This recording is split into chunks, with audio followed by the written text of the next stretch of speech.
Just bringing up the live stream now. Very good.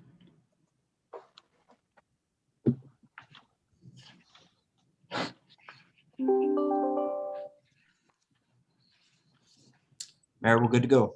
All right, thanks, Scott. Welcome everyone to tonight's meeting of the Burlington City Council. Today is June 15th, and this is our regular City Council meeting. Due to the continuing coronavirus pandemic, this meeting is again being held via the Zoom platform. It is also being live streamed simultaneously on the City of Burlington's YouTube page at youtube.com/cobnc. And please note this meeting is being recorded. If you're having any technical or connection difficulties at any point within this evening's meeting, we ask that you contact John Vernon at 336-513-5440. John can assist if you wish to make a public comment during any of our public comments or our end of meeting public comment period. Again, his number is 336-513-5440, and I'll repeat that again at the appropriate times in the meeting. For tonight's public comments and hearings to address the City Council this evening, please indicate at the appropriate time that you wish to do so using the raise hand feature in your Zoom window or *9 if you're joining us by phone. That will alert us that you wish to speak. Just a reminder, we have multiple public hearings, so please make sure that you notify us at the appropriate public hearing for your comments. As a preliminary matter, I am Mayor Yearend Recap, and I'd like to confirm that all members and persons anticipated on this agenda are present and can hear me. Members present, when I call your name, please respond in the affirmative. Mayor Pro Tem Kathy Hikes. Kathy, I didn't get your audio. Here. Very good. Councilmember Jim Butler. Here. Councilmember Bob Ward. Here. Councilmember Harold Owen. Here. Very good. Staff participants and presenters, when I call your name, please respond in the affirmative. City Manager Hardin Watkins. Here. City Attorney David Huffman. Here. Interim City Clerk Beverly Smith. Here. Assistant City Manager Nolan Kirkman. Here. Director of Finance and Risk Management Peggy Reese. Here. Economic Development Director Peter Bishop. A happy early Father's Day to you all. Downtown Manager Sarah Beth Hardy. Here. And Community Engagement Manager Morgan Lassiter. Here. Very good. For tonight's invocation, we call on Councilmember Harold Owen. Bow our heads, please. Dear Heavenly Father, be with us tonight as we make decisions which we hope will benefit all the citizens of our community. We ask for your continued guidance for all of our citizens as they continue to make critical decisions on how to cope with the continuing challenges created by COVID-19. Be our compass as parents, educators, and administrators to formulate plans so our school-aged children can once again attend school in a safe manner to prepare themselves for their future endeavors. Our thoughts and prayers continue to be with all of our city employees as they provide essential services to our citizens. In God's name we pray, amen. This time we recognize our Interim City Clerk Beverly Smith. Members of Council, it is my responsibility to remind you of your duty to avoid conflicts of interest. I ask if there are any potential conflicts concerning tonight's agenda items. No. No. Thank you. All right, before Council are minutes from our April 20th, 2020 City Council meeting. Do I hear a motion and second to approve those minutes? So moved. Second. Motion to approve from Councilmember Ward, second by Councilmember Butler. Any questions regarding the motion? All those in favor, please say aye and indicate with a hand raise. Aye. All those opposed? Motion is passed with votes for myself, Mayor Pro Tem Hikes, Councilmembers Ward, Butler, and Owen. Next, we have 4 additions to the consent agenda. These are items E, 0 Melrose Drive Voluntary Non-Contiguous Annexation. Item F, 2257 Melrose Drive Voluntary Non-Contiguous Annexation. Item G, 2274 Durham Street Voluntary Non-Contiguous Annexation. And item H, 1734 Sharp Road Voluntary Non-Contiguous Annexation. Do I hear a motion and second to approve these additions to the consent agenda? So moved. Second. Motion to approve from Councilmember Owen, seconded by Councilmember Butler. Any questions regarding the motion to approve? All those in favor, please say aye and indicate with a hand raise. Aye. All those opposed? Motion is passed with votes for myself, Mayor Pro Tem Hikes, Councilmembers Ward, Butler, and Owen. Next is the adoption of the agenda with the additions. Do I hear a motion and second to adopt the agenda with additions? So moved. Do I hear a second? Second. Kathy, I'm not getting your audio very well, but I did finally catch that second. Motion to approve by Councilmember Ward, seconded by Mayor Pro Tem Hikes. All those in favor of the motion to adopt agenda with the additions, please say aye and indicate with a hand raise. Aye. All those opposed? Motion is passed. Votes for myself, Mayor Pro Tem Hikes, Council Members Ward, Butler, and Owen. Next is the consent agenda. These items are typically non-controversial. If anyone has any questions about them, please let us know. Item A, to adopt an ordinance to approve the following Traffic Commission ordinance recommendations. Item 1, to install no parking signs on Shaw Street from Gunn Street to Richmond Avenue. Item 2, to install a stop sign on Cottage Place at Berkeley Road. Item B, to temporarily close a portion of City Parking Lot 1 located at the corner of Spring Street and Front Street as a special event space during Fourth Friday special events in downtown Burlington on the dates and times listed out in the agenda. Item C, to adopt a resolution authorizing city staff to apply for a RAISE, Rebuilding American Infrastructure with Sustainability and Equity grant for the Renew Maple Avenue Corridor Plan.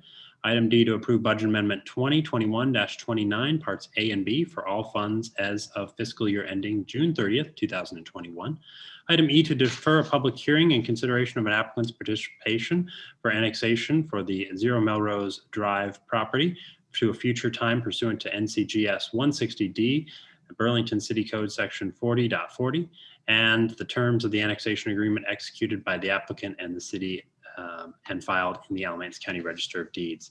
Item F, to defer the public hearing and consideration of the applicant's petition for annexation for the 2257 Melrose Drive property to a future time pursuant to NCGS 160D, Burlington City Code Section 40.40, and the terms of the annexation agreement executed by the applicant and the city of Burlington City and filed in the Alamance County Register of Deeds. Item G, to defer the public hearing and consideration of the applicant's petition for annexation from the 2272 Durham Street property to a future time pursuant to NCGS 160D, Burlington City Code 4040, and the terms of the annexation agreement executed by the applicant and the city and filed in the Alamance County Register of Deeds. And item H, to defer the public hearing and consideration of an applicant's petition for annexation for the 1734 Sharp Road property to a future time pursuant to NCGS 160D, Burlington City Code Section 4040, and the terms of the annexation agreement executed by the applicant and the city and filed in the Alamance County Register of Deeds. Do I hear a motion and second to approve the foregoing consent agenda? So moved. Second. Motion to approve from Councilmember Owen, seconded by Mayor Pro Tem Hikes. Any questions regarding the motion to approve? All those in favor, please say aye and indicate with a hand raise. Aye. All those opposed? Motion is passed with votes for myself, Mayor Pro Tem Hikes, and Council Members Ward, Butler, and Owen. Next, we have the first of our public hearings for this evening. Item 1, a public hearing has been set to consider an agreement between the City of Burlington and the Burlington Downtown Corporation for Municipal Service District Services. To begin this public hearing, I'd like to recognize our downtown manager, Sarah Beth Hardy. Welcome, Sarah Beth. Hi, thank you. Just in accordance with the statutes around municipal service districts in our state, we have facilitated a competitive bid process because of the upcoming expiration of our current contract with the Burlington Downtown Corporation. So we followed the process that was followed in 2016. We just sort of started from scratch and received some public input in a few different ways, put out the RFP that's in your packet, received a proposal from the Downtown Corporation, scored it and reviewed it with a team of staff that work closely with downtown, and are recommending that we do now enter into a new contract with the Burlington Downtown Corporation effective July 1 and for a 5-year term again. Very good. Any questions from council regarding this item before we begin the public hearing? Want to know what a pitch deck is, Sarah Beth? A pitch deck? Sure. So this is Peter's special project as the chair of our Economic Vitality Committee at the BDC. working on creating a special packet that would be available for developers and investors as they look at downtown Burlington. So that's been a project of that team of volunteers and board members for the past few months. And it's something that we're hoping to wrap up later this year and have available online and possibly in hard copy so that we can share it with those interested. Any other council questions? Very good. This is a public hearing for item 1 on our agenda regarding the Municipal Service District contract. This time, if anyone wishes to speak regarding this public hearing item, we ask that you use the raise hand feature or *9 if you're joining us via phone, and our staff will alert me that you wish to speak. Again, if anyone is having any technical or connection difficulties, we ask that you contact John Vernon at 336-513-5440. While we're waiting for folks to indicate if they wish to speak on this, I'll call on our city clerk to indicate if we've received any written comments for this item. There were no written comments received for this public hearing. Very good. But again, anyone wishing to speak regarding item 1 on our agenda under public hearings regarding the Municipal Service District? I see Coleman is raising his hand physically, so we'll give the floor to Coleman Rich. Yes. Thank you, Mr. Mayor. I'm Coleman Rich. I'm president of the Burlington Downtown Corporation. And I was texting Sarah Beth. I can't find my hand down here on the bottom, so I just raised my hand. I want to thank the city of Burlington and Peter and Sarah Beth to allow the Burlington Downtown Corporation to submit a proposal. You know, we became a nonprofit in 1988, and we've had a long-standing relationship with the city of Burlington and have worked together during all these years. And we have now we have a new model in terms of how we work together that is very successful. We have over the years you have seen the wayfinding signs around the city in terms of how to get to downtown, the planters and the flowers being changed out every season in the downtown area, the banners that have been put up.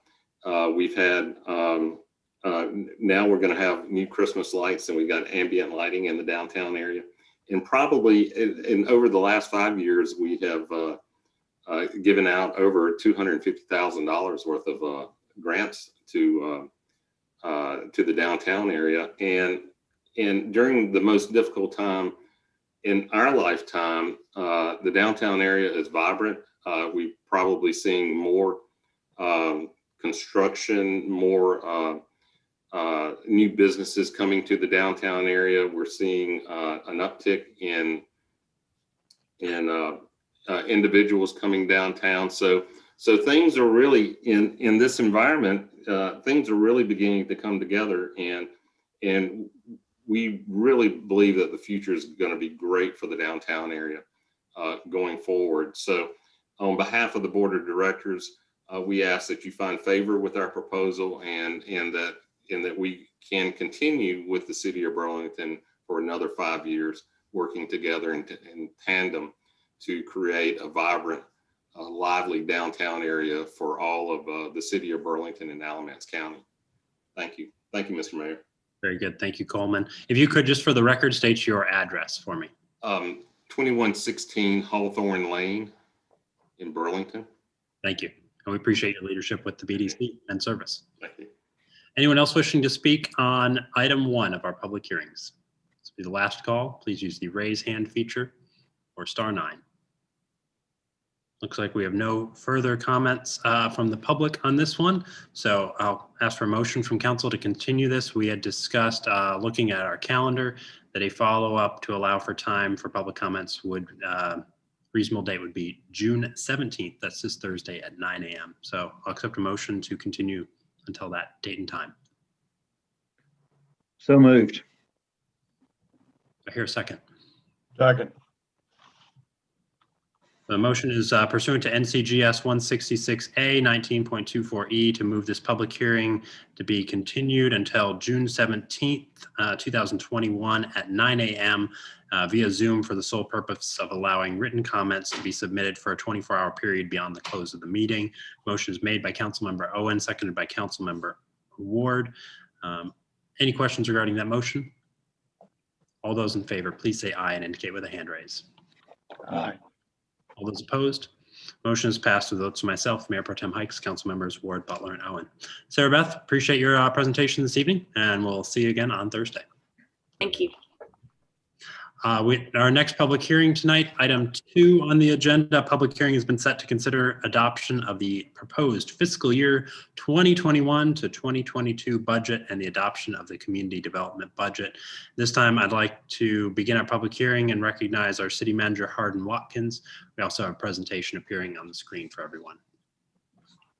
Thank you, Mayor. I'll start off and indicate that Finance Director Peggy Reese is joining me this evening and will be available to help with questions and any clarifications that may be needed. I'm going to work through a PowerPoint. Council members, this will be familiar to you. You've seen this as we've worked through the spring and early summer through the process, but want to go through this one more time this evening as part of the introduction to the public hearing. So COVID-19 has impacted all that we do in the past year. That's an understatement for sure.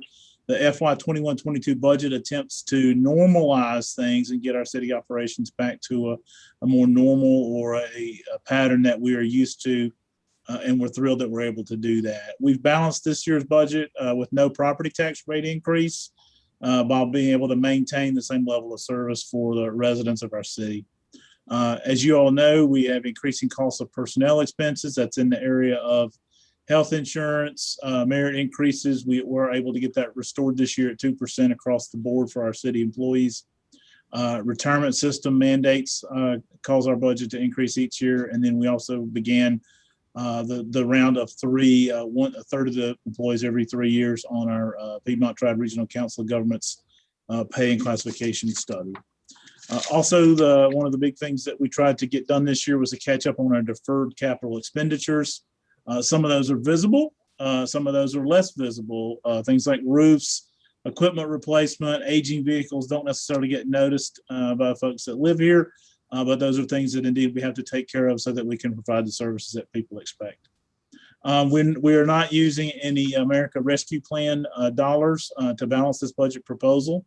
So the good news in that is that the over $11 million that will come to the city between now and 2024 can be used for things that are not in this year's operations budget. The strengths of our sales tax receipts are very encouraging.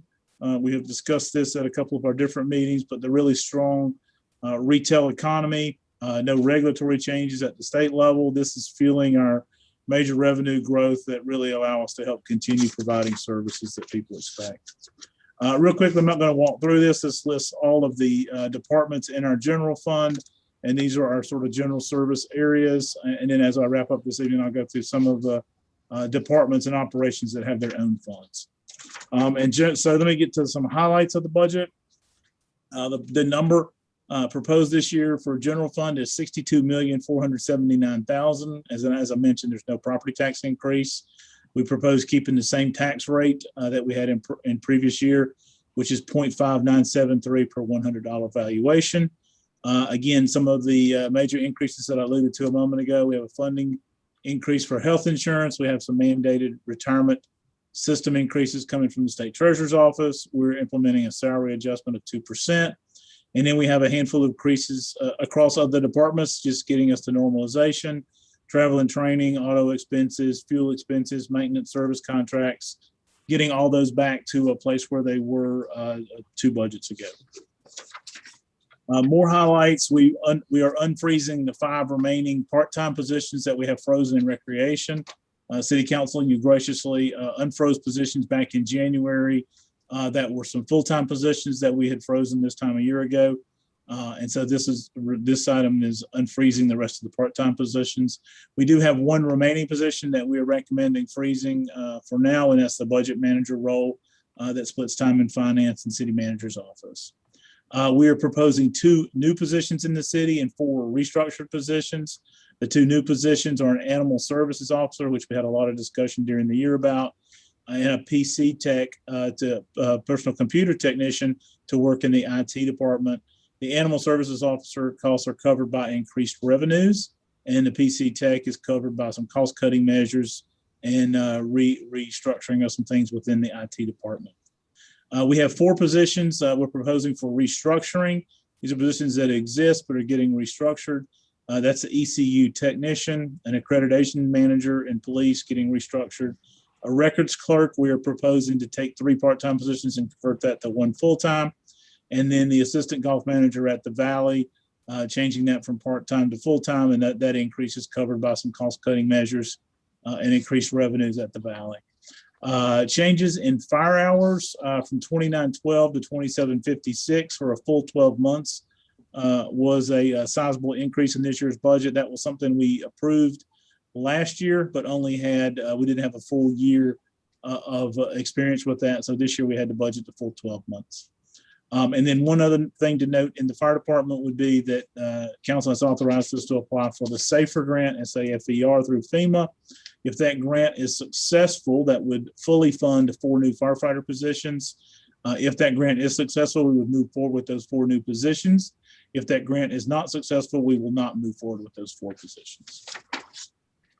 So in terms of revenues, we have growth in projected property tax revenue, and that's due to new development and the robust real estate market. We're seeing some growth in sales tax revenues based on strong consumer purchasing trends. I mentioned the SAFER grant just a moment ago. We're also seeing some growth in building permit revenues. We're projecting that.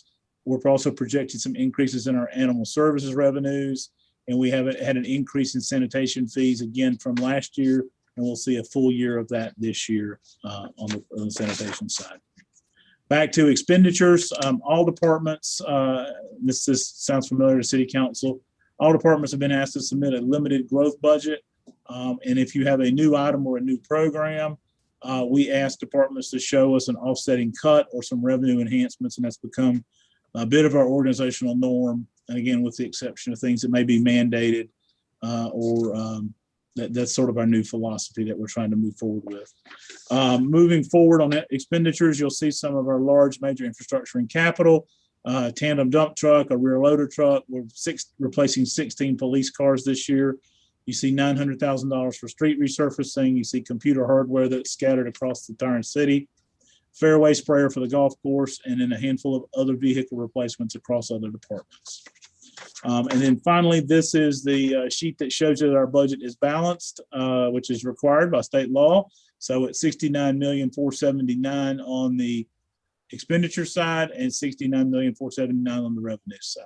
And you can see the various categories of revenue and our various departments. Is that 62 million? $62,479,000. Yeah, okay. Yes, sir.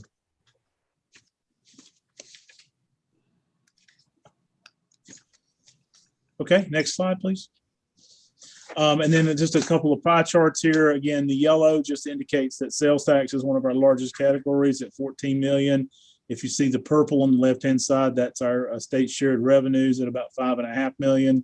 And then the lavender color to the right there is property taxes at 27 million. Next slide gives you an idea of a graphic of our general fund expenditures. Again, starting from the right-hand side, the maroon color there is public works at about 9.4 million. Moving down to the next largest shape of pie is the darker purple. Recreation department's about 6.6 million. If you move down to the bottom of the pie and look at the aqua color, there is police at about 18 million. And then finally, if you rotate to the left to the light purple or lavender color would be the fire department at 9.6 million, being our 4 largest categories. Now I'm going to move to the water resources fund, and these are the 6 components of that: repair and construction, plants and facilities, laboratories, composting, customer service and billing, and debt service. The proposed budget in water resources, again, which stands alone from the general fund, is $31,781,000. This budget includes a 1% increase in water and sewer rates to offset inflation and to help us continue our attention on capital improvements across the entire system. Our average residential customer increase is about 45 cents per month for someone who uses 5,000 gallons of water and sewer monthly. This budget includes funding for employee health insurance, for OPEB funding, and mandated retirement contributions increase from the state treasurer. On the revenue side of the Water Resources Fund, we projected our water usage and sewer usage was flat, and we proposed a 1% increase in water and sewer rates. Our key expenditures in water resources, we funded our capital requests at 100%. We've also got the water and sewer master plan components of that included this year. We have personnel costs, which align with the same ones we have in the general fund. And then we are unfreezing 5 positions in the Water Resources Fund, 2 meter readers, 2 pipe maintenance staff, and 1 wastewater operator. Our emphasis here in the Water Resources Fund obviously is to continue to meet our mission. Let me talk about a few of the planned major improvements. The one that's at the top of the list here is to initiate a radio read conversion, and that's $2 million that'll get transferred over to Water Capital Reserve Fund, and we'll get that project moving forward. And council's heard quite a bit about that. You'll see the other projects listed here: Greason Lane water line replacement, Little Alamance Creek sewer interceptor rehab, working on some inflow and infiltration reduction, a handful of 2-inch water line replacements, replacing the SCADA and PLC and hardware systems, working on outfalls at Mayfair Mill and innovative knitting, replacing filter actuators, and a 6-inch sewer line replacement, some 6-inch sewer line replacements. And again, just showing that the Water Resources Fund budget is balanced. Again, the revenue side at $31,781,000, and you'll see the expenditure side at $31,781,000. Pie chart to show those revenues. Upper left-hand side in the light lavender color there, water revenues is about 11.8 million. On the bottom half of that, you'll see our sewer revenues are at 16.8 million in the darker purple. The next pie chart shows the water and sewer expenditures, and what you'll see here is that we're fairly evenly distributed between our water expenses, sewer expenses, and then we have a handful there in the sort of what color you want to call that? Periwinkle color that shows our shared resources, where we spend on both divisions. Moving to water sewer rates, you'll see the increase here for a 2,500 gallon per month user is a little bit less than 1 cent increase per day. For them, about 18 cents a month. For our 5,000 gallon user, same thing. You'll see about 45 cents per month, which translates to a very small amount per day. Let's transition now to talk about the transportation fund. And obviously, due to some council action earlier, we are going to be completely fare-free moving forward, and we still have a balanced and fully funded budget, even though we're going to go fare-free. Just a reminder that Link Transit is 5 years old now, celebrated our anniversary on June 6th. It's been a major success, over 404,000 riders. The goal of the transit system, and Mike Nunn wants to make sure we always mention this, but our goals are to be clean, to be safe, and be on time. And we really do a great job meeting those goals on a day in, day out basis. We are seeing about $203,000, almost $204,000 for operations from the general fund to transportation fund. We have a one-time capital expense this year of $662,000 for bus replacements, shelters, and bus apparatus. The proposed budget for the transportation fund is little over 2.7 million. And just a reminder, the federal funding makes up 80% of capital items and helps us with 50% of our operations expense. Transition to stormwater fund, no change in rates is proposed. The rate remains at $7 per month. We have about 24,500 customers. That nets to a budget just under $2 million for the stormwater fund. And again, the highlights here: reduce the discharge of pollutants, try to work on and stay mindful of illicit discharge, provide public education, stay focused on drainage and flooding problems around the city, and then be constantly on the lookout for do our impervious area and fee structure analysis as we're able to do that. Let me then real quickly go through and about the handful. We have a handful of other funds. I'm just going to read the list and not even get to the numbers at this moment. But we have a handful of other funds that you'll be adopting this when you take action on this. Controlled substance abuse, the RICO fund, general capital reserve, the MPO transportation fund, Guilford McIntosh, water capital reserve, sewer capital reserve, municipal service district, rehab loan, community development block grant, and the home program. And so finally, as I wrap up my remarks this evening, I think we're beginning to see light at the end of the tunnel. As we've worked our way through the pandemic, it was certainly a once in a lifetime challenge. And I'm happy to say the city can now begin to pivot towards being more normal. It's been a bizarre and difficult year of unprecedented change for all of us. It's required us to be resilient. It's required us to be adaptable. And we think this budget helps us get us on that path, well on our way on that path. This is, again, these are the notions that we used as we put this together for you earlier in the spring. So I would like to also take an opportunity to thank everyone on our city staff and in our community. Let me start with city staff, and they've worked tirelessly to get us to this point and get us through the pandemic. And we appreciate the efforts of everyone. Folks made sacrifices. As you know, our folks are on the front lines in many, many areas. We had a lot of challenges. I think we've gotten through this with grace. We've gotten through this with demonstrating a sincere heart for service for folks in our community. And we greatly appreciate the strong efforts of our staff. And then finally, let me thank our budget team. Peggy Reese, as I said, leads the way for us and sets the pace for us all day, every day. And it's done an amazing amount of work to get us to this point. And quite frankly, to think back last year and all the challenges we had on the funding side, and Peggy's work has been amazing on that in that arena. Nolan Kirkman, Rachel Kelly, Bob Patterson, Casey Langley all serve on the team with me. Thanks to all of them for their work to get us through this budget process. I also want to thank our finance staff and then all of our city department heads for their work that begins early in the calendar year and their role in getting this budget developed. And then finally to Mayor and council members, thank you for your support and your continued guidance and the advice you give us along the way. With that, I will stop, Mayor, yield the floor back to you. Ms. Reese and I are here for questions from council. And then if you want to go ahead and open the public hearing after that. Very good. Thank you, Manager. Council members, any questions for the manager or the team before we begin the public hearing? Mayor, I would.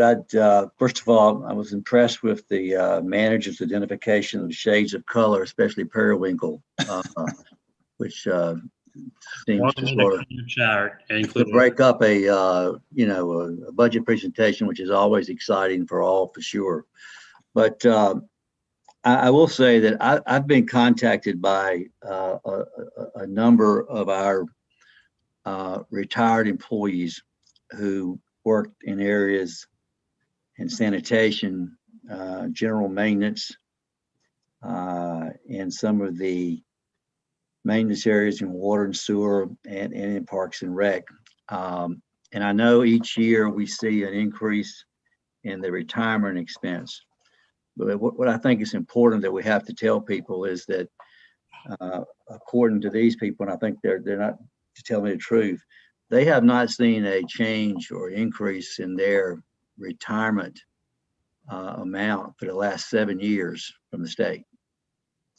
So if you take if you take the cost of living over that period of time, it's put them, some of these individuals whose salaries were not extremely high in the first place, in some difficult situations as they age and have medical expenses. I would hope, and I know there's some conversation at the state level to look at this issue. I would hope that, I'm not sure it's even feasible, even if it was just to be able to help increase some of your individuals like these people whose their retirement is not nearly as substantial as some others. But just to make the point is the local government commission, state treasurer is looking at an awful lot of issues across the state in terms of being fiscally responsible. And the retirement system, I think, is pretty healthy, thank goodness. But I do want to at least identify, or at least speak to those employees who may be struggling now. since really their income that has not changed over at least the last, I think, 7 years now. And Bob, you may correct me if I'm wrong on that, but I think that might be correct. I think that's right, Harold. I hadn't heard anything to the contrary. Yeah. Thank you, council member. Any further council questions or comments? I did want to ask, we had a conversation about police hiring rates at one of our previous meetings. And I know the manager mentioned at the beginning about some of the pay study work. And I just wanted to ask kind of where do we stand as far as police pay, as far as being competitive to our east and west when we look at some of the larger departments like Greensboro, Raleigh, and Durham? Great question, Mayor, and that's been an ongoing challenge, and it gets, as you know, it gets tougher every month. So if you had undertaken a study in January or February, those results may not be very accurate today. I know that folks on both sides of us, both the East and West, Triangle and Triad communities, have made changes, and that's from reading the newspaper and following things fairly closely. If council members are so inclined, we would be happy. Obviously, this budget needs to get moving. Peggy has reminded we need to get something adopted by June 30th, and we certainly want to get that done. But if Mayor and Council would entertain that, we would be happy to organize take a look at that and do a little bit of research and report back at a future meeting. I think that would be much appreciated by our police staff, and would go a long way if we took a look at that. But it is a challenging field.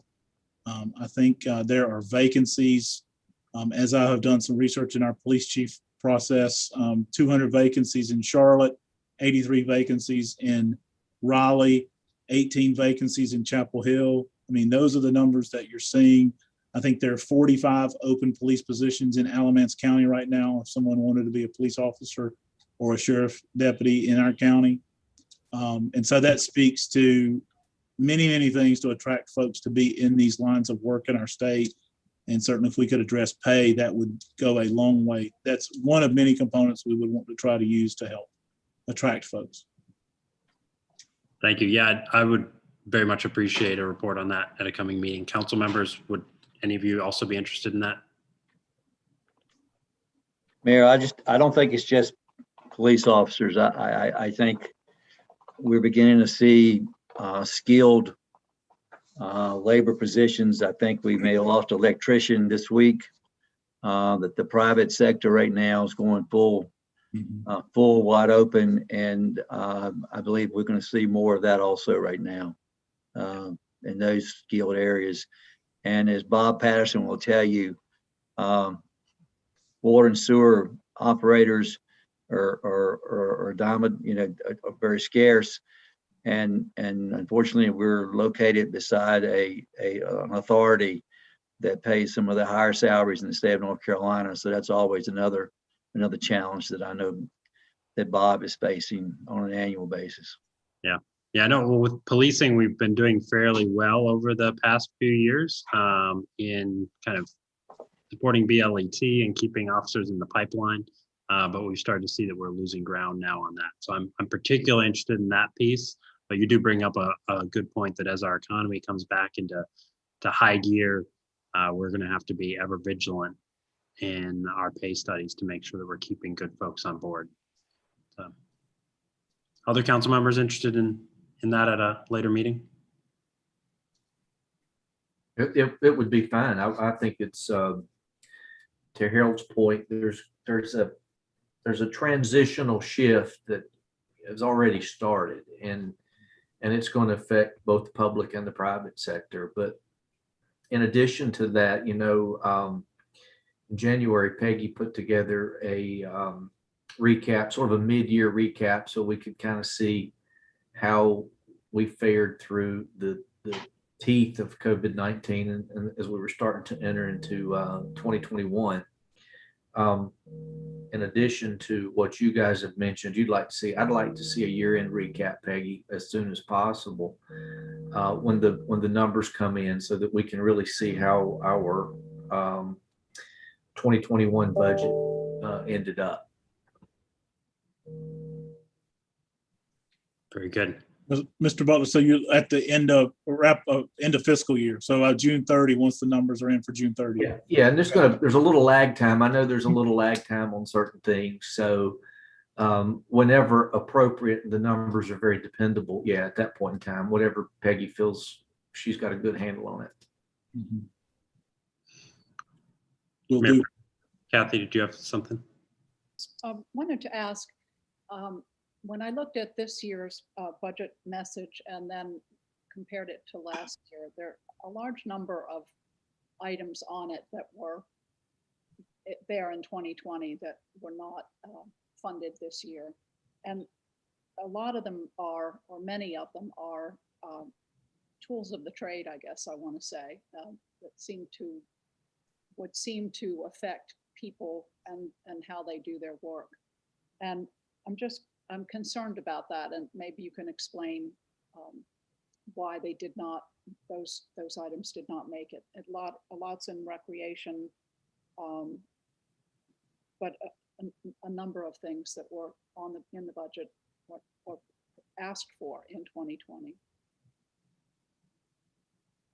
Ask all the department heads to, when they are requesting capital items, we ask them to rank the items that they feel are the most important down to the least important. And so then the budget team, along with the respective department head, looks at those items and tries to do the best we can with the amount of funds that we have with what we project our revenues will be. And so it's kind of revenue driven. What we expect our revenues to be as to how much we can allow in the after we've taken care of the merit and the retirement and those increases that from the retirement system that are mandated by the state. You know, what we have left over, we try to do as best we can.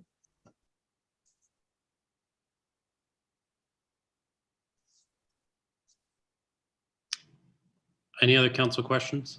Councilmember Ward, any questions you have before we begin the hearing? I asked a question earlier, Peggy, and it's about, the median, the income of certain classification of employees. I'd kind of like to see some trends, of other cities. And if we're sort of keeping up with the trends, and I think Jim Butler said, we getting ready to go through a transformational period. I think overall, we need to take a look at that, and so at least stay as close as we can, to the trends. And if we need to do more, in the upcoming budget, we will certainly do that. But I'm well aware of that. I'd like us to look at sort of comprehensively. So that would be my request. So. Harden, to that point, how in depth is the PTRC study? Do we get good data from that study? I know don't we look at a third every year typically? Yes, sir. Yes, sir, we did. And I think and I'm listening to the comments and thinking about, so what PTR, we skipped, obviously we skipped the previous year. So I think some of PTRC's data was a year old, and so I think it's as I'm listening to these comments, and obviously I think we all see what's happening across society as, folks who are, you have shortages of workers, and obviously that means wages need to rise in lots of sectors, both public and private. And I think we see the reality of that. Mr. Butler, to answer your question directly, I think I would like to ask PTRC to update their data and begin to give us some ideas of how we look at this across. I think what I'm hearing from council comments, we want to look at it across all of our job categories, perhaps, or certainly I've heard police, and I've heard some of our lower wage jobs that we have. If that's what I'm hearing, we could actually take a look at that and come back mid-year with some data and some research. But PTRC set up to do that sort of work. We didn't get into that extensively. I mean, we were processing this in February and March. We didn't get into it as extensively as probably would be helpful, I think. Harden, I would add back to what Kathy mentioned earlier. I like you, if you could, to look at the trades positions that we take for granted in terms of people who does our, and goes back to traffic signals, to HVAC, to those type positions that I truly believe is going to be very competitive going forward with the building. I think we're going to see in terms of construction. Those are difficult jobs to fill, especially for experienced people. So, if we could take a look at that too, I'd appreciate it. Yes, sir. Just so council knows, with the PTR study this year, and Nolan might want to chip in, we did for public works positions, we did do kind of an extensive research in comparison to what a position in Burlington pays versus a position in neighboring communities. And we did make substantial, what I consider to be substantial changes, especially in those lower trade positions. I don't know if Nolan wants to add anything. Just generally, equipment operators is our biggest challenge in terms of vacancies. So that's where we focused our energy. We did a study with, I think it was 8 or 9 other areas, cities in the area. Gary Hicks helped me with that, did a great job, and Michelle Grogan, and really showed us how far behind we were. It's kind of like deferred maintenance on the building. At some point you got to start catching up, and we're making some good headway with the adjustments in the PTRC study. I feel really good about it. Good.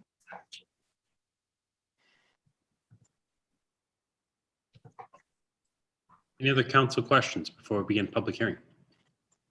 Mr. Butler, did I address your question adequately, or did I? Yeah.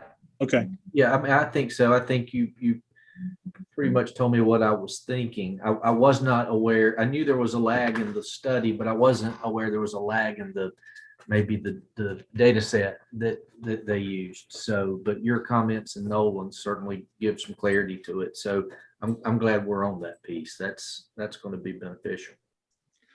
A great example is what Nolan just referenced, when there's a water break, and which impacts people substantially no matter what. If there's not enough operators out there to take that backhoe to start that work, eventually the call is going to come pretty strong, as they should, because we sort of take that for granted. What those people do. They're on call, and Nolan and Bob can speak to this. They're on call 24 hours a day. Something like that happens, and it's a basic service that all of our citizens, expect, and then sometimes the expectations might be a little bit higher, and nothing's ever going to break. But not to keep on this matter, but as you have so much turnover, even though technology has improved dramatically, you have people who don't know where all the valves are, the cutoff valves and things that can get the work done in a more expedient manner. And of course, technology helps us with that. But I just don't think those people are appreciated as much as maybe we should. And let me just say thank you to them for what they do, because they're really, really important, as our sanitation workers are. I mean, they're out there every day, rain, shine, whatever. So certainly thank you to all those people. Very good. Any further questions before we begin public hearing? All right. So we are on item 2 on our agenda regarding our proposed fiscal year 2021 to 2022 budget and the adoption of the community development budget. And this is a public hearing. Anyone wishing to speak regarding this item 2 on the agenda, we ask that you use the raise hand feature in your Zoom window, or *9 if you're joining us via phone. That will alert our staff that you wish to speak, and we'll call on you shortly. At this time, I'll recognize our city clerk to indicate if we've received any written public comments on this item. There were no written comments received for this public hearing. Okay. You can use your raise hand button or *9. If anyone is having any technical or connection difficulties, we ask that you contact John Vernon at 336-513-5440. Looks like we have one request so far. At this time, I'll ask Charlie Beasley to speak. Charlie, it is your turn to speak regarding this public hearing. If you could state your name and address for the public record. Charlie Beasley, address is 1134 Cardross Street, Burlington. Okay, go ahead with your comment. So I shot an email over to Mr. Butler earlier this week. What you guys are talking about with the budget and general income and policing is playing into what I see as the community's biggest issues right now for moving forward into the future. Just some basic research I've done. We're not really fixing our city workers' pay is where we should start for sure. If we're having an issue with that, there should be no question as to what we should do for them. That's just my opinion. I don't know how feasible that is from a city budget standpoint, but just general median income, just looking at Census Bureau data, our median income is $20,000 below the national average. It's $7,000 below the per capita average. And our poverty rate is literally twice what the rest of the nation is. That's as of 2019, obviously. 2020 is a huge change. That's the newest data I could get. Yet when I looked at our budget just now, we have zero in our capital reserve, and we're only budgeting $309,000 effectively for economic development. That's a little bit concerning because those are the top two things that can kind of cure those issues moving forward for the community, or at least start that conversation. As far as the policing goes, it doesn't get much better there. As great as our community is, and I know we report every last crime that occurs, so it skews our numbers to some extent, but we're effectively 120% of the national average for both total crime and violent crime. I moved from Waxhaw in 2019 to Burlington, and I have a 1 in 20 chance of being a victim of a crime here. And in Waxhaw, it was far lower. I was 4 times less likely to be in a altercation of any kind of that nature. And in Charlotte, it's roughly half of what it is here. Everything you guys are talking about tonight is exactly what I wanted to hear. But I have no concept what a plan for that should look like from city council and city manager. Just knowing how our community is set up and what we want to do moving forward and what kind of infrastructure is needed and what needs to be put in place to make this stuff happen. Because those are the top 2 things that are going to keep drawing people to the community. They're going to keep us moving forward, and they're going to make sure that we do stay competitive from a local municipality standpoint. When we do have officer openings in the police department, there's a draw for that we support them, not just with pay, but with our actions and with being behind them as a police force. And I mean, have we looked at any type of statistical comparisons based on our crime rates? If we reported similarly to other municipalities, where do we fall? Are we in line with other municipalities that are in the same basic geographical location that we are in relation to an interstate and other larger cities? Or are we still behind? Have we looked at our median income in relation to other cities our size? Have we done any type of statistical analysis nationwide for cities that are the same basic population, the same basic geographical location? Where do we fall if we report similarly to the rest of the nation? That's the stuff that I think we should be looking at, and I don't really have much else. I hope that kind of got my point across, though. Thank you, Charlie. We appreciate your comments this evening. Mayor, Yes. Mr. Beasley did submit a written comment, and that was provided to City Council yesterday. Mr. Beasley, was that your intent to have this for our public hearing tonight? Sure. Okay, I was going to read it during public comments, but if you want us to put it in the record under the public hearing, we'll be glad to do that. Either way is fine with me. Okay, thank you, sir. Very good. Again, we are on public hearing for item number 2 on our agenda, the fiscal year budget. If anyone else wishes to speak at this time, we ask to use the raise hand feature or *9. This will be the last call for public comment on this item.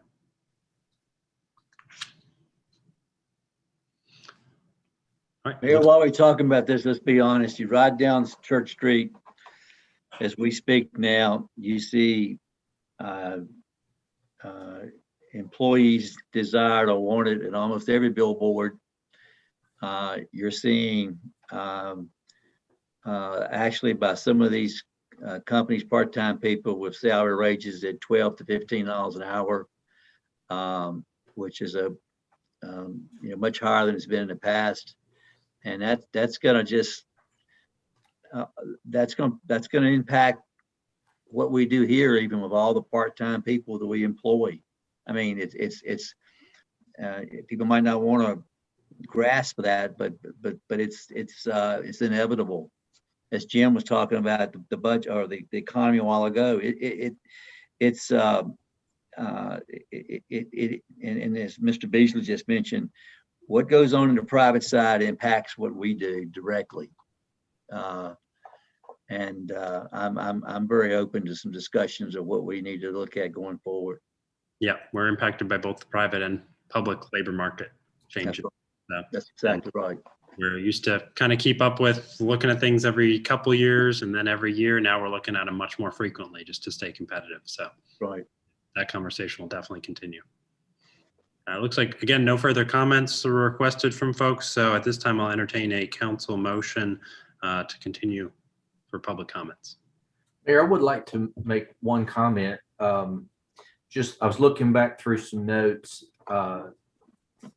after listening to Mr. Beasley's public comments, and very well stated, by the way, and spot on in a lot of areas. But I think it's really important that if we look back 5 years ago, for instance, our police budget, that budget, we've increased it intrinsically in a couple of different areas, but in the last 5 years, we've increased that budget about 20%. So we're working on that piece of it. Certainly with Chief Smythe's leadership, we were able to work on a lot of things, but there are some studies that he did prepare for us, and Hardin, we might can dig those up and maybe share some of that data with Mr. Beasley. I asked for that maybe, it was probably about a year ago, maybe 18 months ago. Mm-hmm. And then the other piece is economic development. This council had the forethought to let's go ahead and create a department so that we can focus on economic development internally and not be relying just solely on the outside influence or sources, other sources that are out there. And when we did our prioritization, I think economic development and the funding of that was number one. Mayor, see you nodding your head. I think you probably recall that was number one on the list. And we funded a lot of those things at a pretty elevated pace. And our fund balance, although we've used some of our fund balance, our fund balance is healthy. If we need to, within policy, if we need to substantiate or subordinate economic development, we certainly have the ability to do that. But all those comments were well received, and I'd like to see us get some additional information from Mr. Beasley on that if we could. Yes, sir. We'll do. Very good. Do I hear a motion from council to continue for additional public comment? Mayor, make a motion pursuant to NCGS 166A-19.24E, move that this public hearing be continued to the 17th of June, 2021 at 9 a.m. via Zoom for the sole purpose of allowing additional written comments to be submitted for a 24-hour period beyond the close of this meeting. Do I hear a second to that? Second. Motion to continue to the June 17th meeting at 9 a.m. made by Councilmember Butler, seconded by Councilmember Owen. Any questions regarding the motion to continue? All those in favor, please say aye and indicate with a hand raise. Aye. All those opposed? Motion is passed with votes of myself, Mayor Pro Tem Hikes, Councilmembers Ward, Butler, and Owen. Thank you to the manager and staff for your presentation on this and your hard work over the previous many months as we prepared this budget. At this time, we'll move to item 3 on our public hearing agenda. A public hearing has been set to consider adopting a resolution in support of a grant reimbursement agreement between the City of Burlington and Samet Corporation for construction of public infrastructure for a new medical office park development at the southeast corner of Grand Oaks Boulevard and Huffman Mill Road. We were just talking a little about economic development, and now we're going to talk some more about it. At this time, I'll recognize for the public hearing our Economic Development Director, Peter Bishop. Thank you, Mr. Mayor and members of council. And yeah, I guess an appropriate introduction to us doing some economic development business on the agenda. So appreciate Mr. Beasley's comments, and we'll work with the manager to provide a response to him. But I'm here tonight to discuss a public hearing and a resolution for a grant agreement between the city and Samet Corporation. Samet, as developer, is seeking to develop a 22-acre parcel near Alamance Regional Hospital, where they will develop a medical office complex. And through that development, they approached the city to talk about some of the public infrastructure that will be built out there. And through those discussions with our engineering staff, our legal staff, and myself, we developed a plan in partnership with Samet to provide a slightly different road configuration to serve this office park and to provide public infrastructure in such a way that it would add potential value to adjoining properties and really open up the area for additional job creating development and new investment in the city. So the grant reimbursement resolution before you is really a step confirming that process, where we will use our ability through statute and through NCGS 158-71 to partner with Samet Corporation to develop public infrastructure that will serve their initial development, this office park, but also future development in the ARMC area. This public hearing is required by statute. That same NCGS 158-71 requires us to have a public hearing to discuss this agreement. We have a resolution before you tonight that highlights some of the elements of this agreement and how the city and the taxpayer will be made whole through this grant reimbursement agreement, and then some of the expected revenues that we would see in the future from this office development.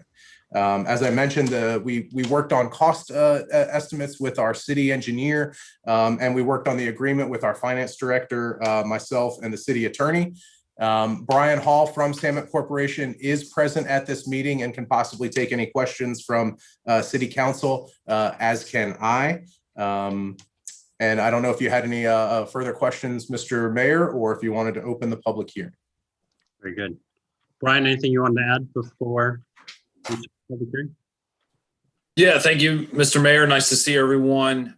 You guys have spent a lot of the evening talking about cost challenges and what we can do about it for the benefit of the city of Burlington. Well, this is an example of what you guys can do, and you're doing it in such a way that it provides greater opportunity for us to continue to invest in this city, to try to maximize the opportunity, not only for this initial 22 acres, but what is to come in the future with the public infrastructure that by this agreement we're agreeing to put into your standards. And it takes partnership with local government like yourselves for us to be able to execute successfully in the current market that we're in. And so we appreciate your consideration. We appreciate the hard work that staff has done. Mr. Mayor and City Council, you guys have a lot to be proud of, and the staff and their effort towards making this happen. It wouldn't be possible without them. And so Peter, David, Todd, and the balance, we really appreciate them. Of course, Nolan and the city manager as well. So we appreciate their support. Glad to answer any questions. We're excited about the opportunity and hope that we can form this partnership in such a way that we can drive maximum value for the city. Very good. Thank you, Brian. Council members, any questions for Peter or Brian before we begin the public hearing? Mayor, I want to reiterate what Brian just said. This process was put together, and we're very fortunate to have, from the technical side, Nolan Kirkman and Todd Lambert, with the expertise they bring to the table. I think it was good that our attorney was involved in this, as long as also with our finance director. This is a team effort, and it's wonderful to see an opportunity like this possibly take place, and especially in that particular area. I believe that the opportunity for substantial growth going forward is a very realistic opportunity for our community. Any other council comments before we begin public hearing? All right. So this is item 3 on our agenda regarding a resolution and grant reimbursement agreement with Samet Corporation. Anyone who wishes to speak on this item, now is your opportunity. We ask you to use the raise hand feature in the lower portion of your Zoom window, or *9 if you're joining us via phone. If you are having any technical or connection difficulties, John Vernon is standing by at 336-513-5440 to assist. Again, this is the public hearing for item 3 on our agenda. This time I'll recognize our clerk to indicate if we've received any written comments regarding item 3. There were no written comments received for this public hearing. Very good. All right, anyone wishing to speak regarding item 3 on our public hearing? Please use the raise hand or *9 indicators now.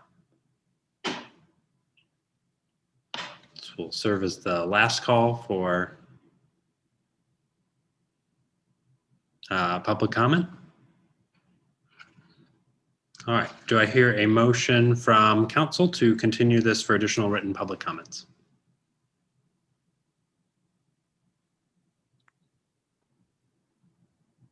Who wants to do it? So moved. You want a second? Second. Second. So motion pursuant to NCGS 166A 19.24E to move the public hearing be continued to June 17th at 9 a.m. via Zoom for the sole purpose of allowing written public comments to be submitted for at least a 24-hour period beyond the close of this meeting. Motion made by Councilmember Owen, seconded by Councilmember Ward. Any questions regarding the motion? All those in favor, please say aye and indicate with a hand raise. Aye. Aye. All those opposed.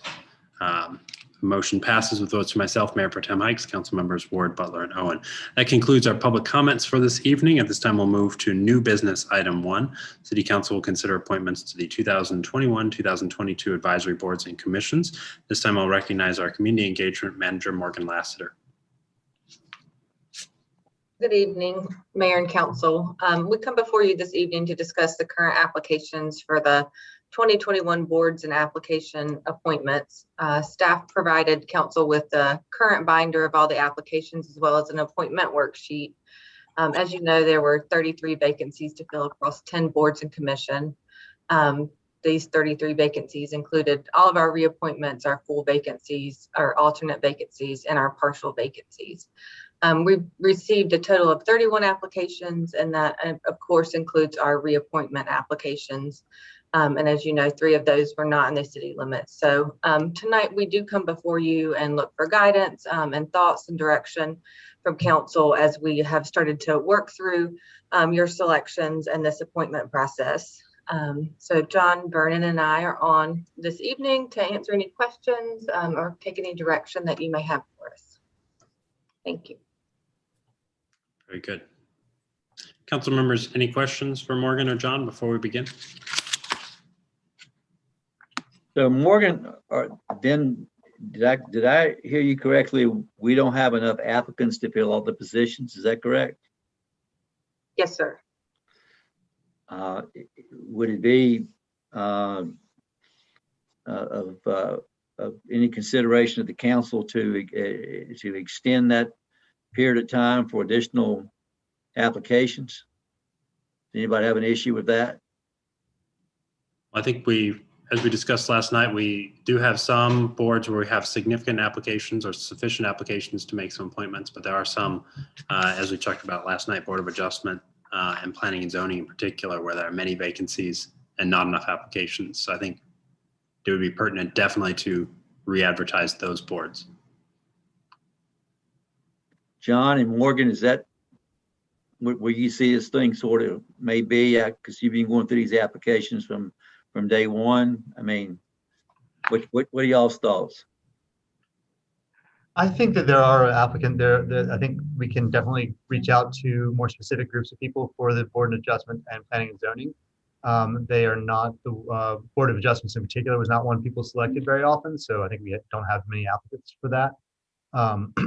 But there are people that were interested in various boards that are available. So we can do whatever you guys feel is the best choice. Yeah, I think it's very possible for us to, look at maybe 1 or 2 boards that we feel like we need to up the applicant pool on. And as you guys know, I mean, these are complex placements.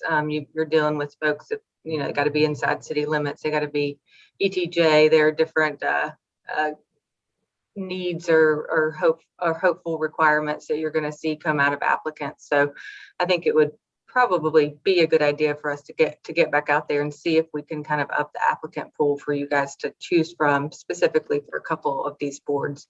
But I think, like Mayor Valtuda said, there are, from what John really, he does the legwork on the application, so he's probably more familiar than what's in the applications than I am.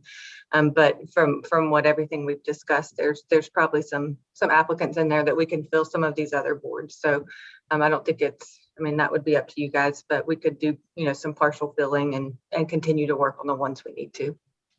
Well, I like to recruit Mr. Beasley if he's still on the call after his conversations.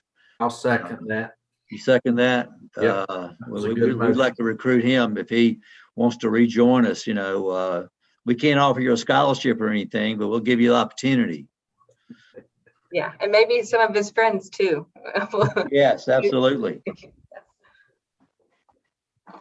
Those applications can always be submitted on a rolling basis year-round online on the City of Burlington's website under boards and commissions. And we encourage folks to include as much pertinent information about their experience, their work experience, their service to the community, and their interests in those. That helps us significantly when we're looking at building skill sets on our boards and commissions. So, council members, if you want, we'll roll through these, maybe one commission at a time. Many of these just have one vacancy and sometimes a reappointment. So I think we can knock those out this evening and give those commissions their full slew of candidates to continue their work, and then task John and Morgan to continue those searches. Based on the packet that was provided to council, the first commission on that list is the Burlington Housing Authority. We have one vacancy there with a term expiration of June 30th, 2024. Are there any council members who wish to pose a candidate? I'll ask that you use the candidate number and name as well if you have your list in front of you. I can help with Bob and Kathy, your lists if you would like me to.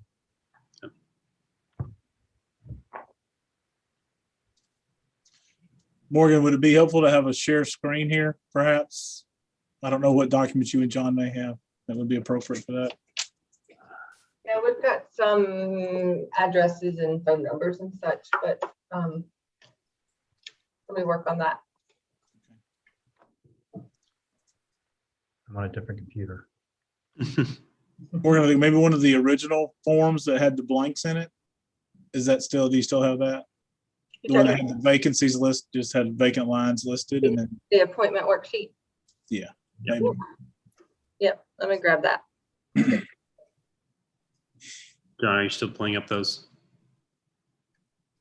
I'm on a different computer and I'd have to VPN in. I have to be kicked off. So. All right, we'll give you a couple minutes.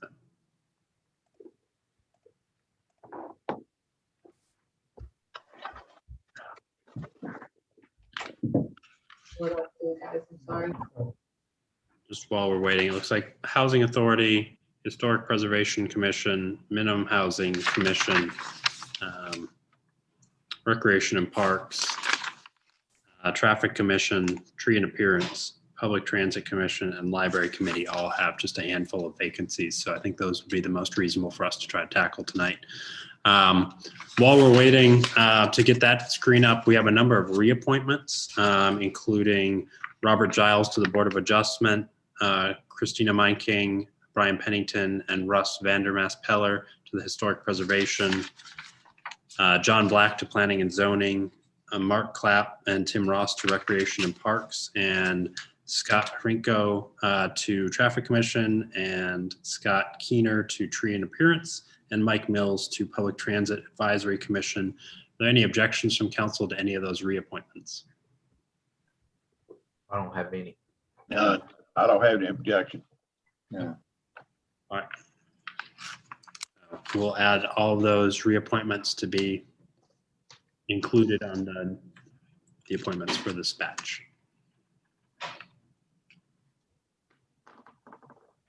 You see the worksheet? We can, yep. If you want to scroll it down a little bit, we'll get to Housing Authority. So that is the one vacancy that expires June 30th, 2024. Do I hear any nominations of board members for that? I had Melissa Freeman down. Is that what I gave you, John? Yes. I got Melissa Freeman. I had also flagged Melissa Freeman. That's candidate number 8. Yeah, I'm good with that too. Was any other nominations of a candidate for this role? Any objections to candidate number 8, Melinda Freeman, for this? I'm with it. All right. We'll move on to Historic Preservation Commission.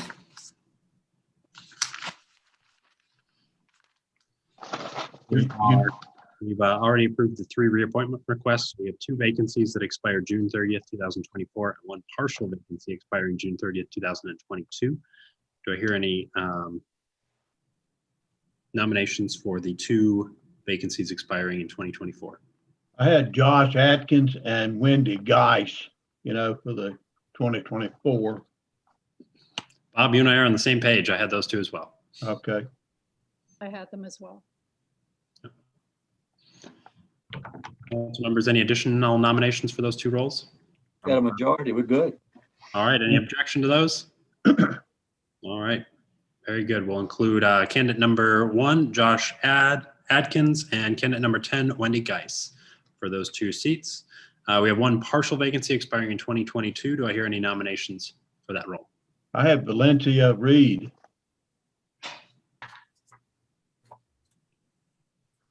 Surprise you, Bob. I also had Valencia Reed. You did? I did. Any other nominations numbers for that one? Any objection to candidate number 25, Valencia Reed, for the partial term ending in 2022? I don't have any. All right. Move on to Minimum Housing Commission. We have 1 vacancy expiring June 30th, 2024. I had Shakitha Jones.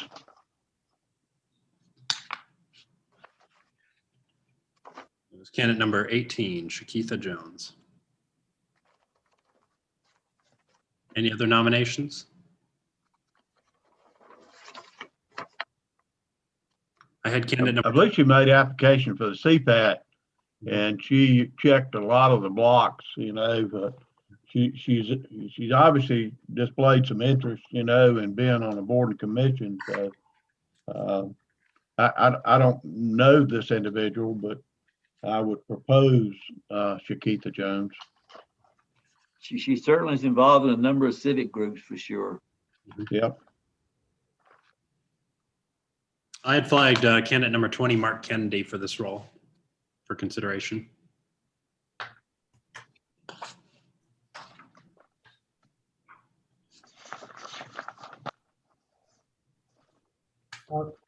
I had Mark down initially, but I moved him over to the P&Z. He indicated. Mr. Kennedy lives in the ETJ. He's an ETJ. Yes.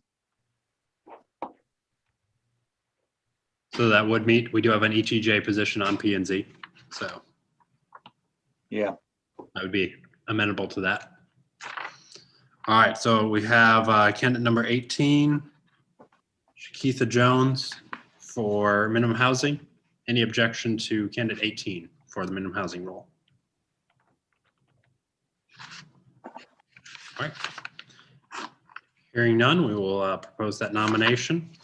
And we did talk a little about, if council's interested, we can talk about planning and zoning, since we have 1 vacancy for a term ending in 2024, and then 1 ETJ vacancy, and the rest are all alternates. So I think if we are comfortable providing those 2 non-alternate positions, that will at least help the commission be up and running as we pull more applications. I'd like to suggest Lee Roan for the vacancy that expires 2024.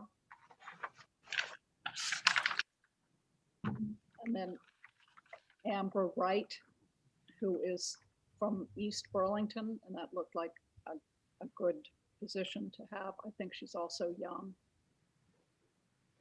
And then Patricia Gamble for the second partial alternate vacancy. What was that second candidate? I have 26 Lee Roan.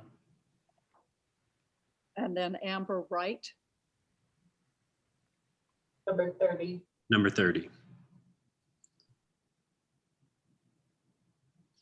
And Wright, you have Amber Wright for the alternate vacancy.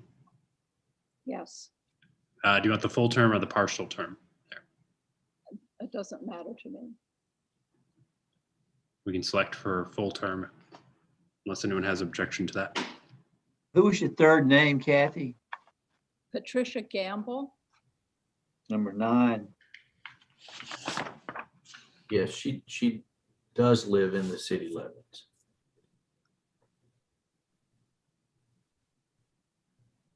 She does or doesn't? She does. Does.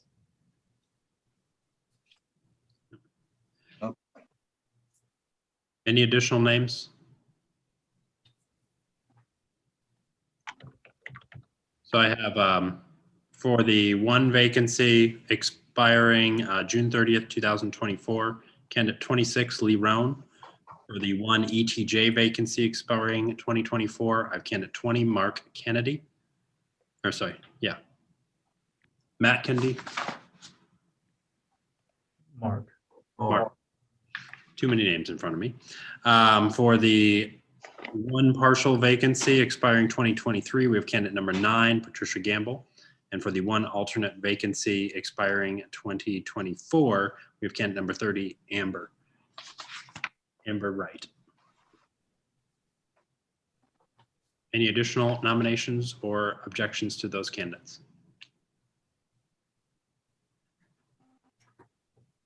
That will leave one alternate vacancy expiring 2024 and one ETJ alternate vacancy expiring 2024, which Morgan and John can re-advertise for additional seats.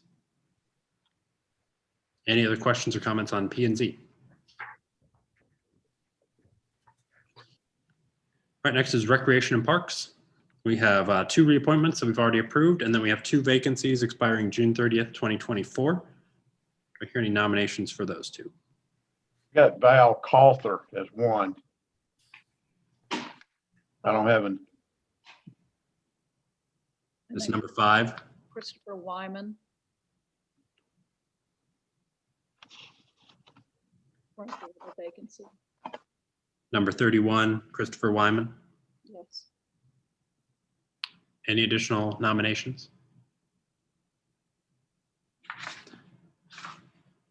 Candidate 16, Brian Ikes.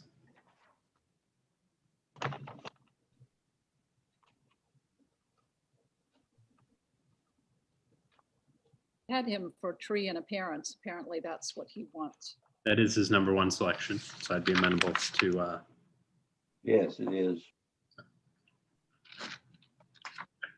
Kathy, which one was it, Bob, besides Christopher Wright? Who was his, the other? Val Cawthor, number 5.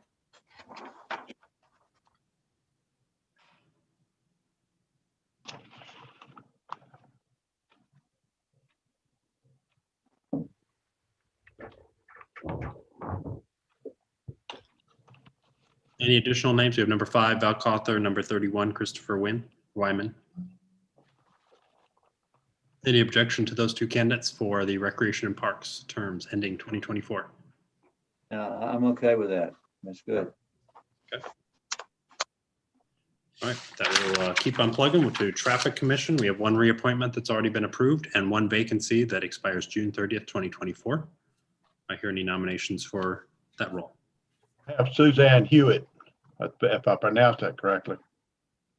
I also have Suzanne, candidate number 15. Any other nominations? Any objections to candidate 15, Suzanne Hewitt? Fine with that. Good. Very good. Next is tree and appearance. We have one reappointment that's already been approved and two vacancies, both expiring June 30th, 2024. We've already spoken about potentially candidate 16, Brian Ike. I have Brian and also I have Cameron Holmes. Candidate number 13, Cameron. 13, yes, I had the same. Yeah. Any numbers or recommendations? Have the same thing. He's an extraterritorial, Cameron Holmes is, but we can appoint him to this commission. Correct. And his expertise would be quite fitting for this. As an arborist, yeah, appreciate that. That's a great reason to put those qualifications and interests and other items on your form. It helps us significantly. So, so no objections to candidate number 13, Cameron Holmes, and candidate 16, Brian Ikes, for tree and appearance. Next is Public Transportation Advisory Commission. We have one reappointment for Mike Mills. It's already been approved. We have one partial vacancy. This is expiring June 30th, 2023. I have Bonita Brown. Same thing. Candidate number 3, Bonita Brown. Do I hear any additional recommendations? Any objections to Bonita Brown? All right. Last one, Library Committee. We have one vacancy expiring June 30th, 2024. Do I hear any nominations here? Mary Hill. Mary Hill had a. Candidate 12, that's who I have. Yep.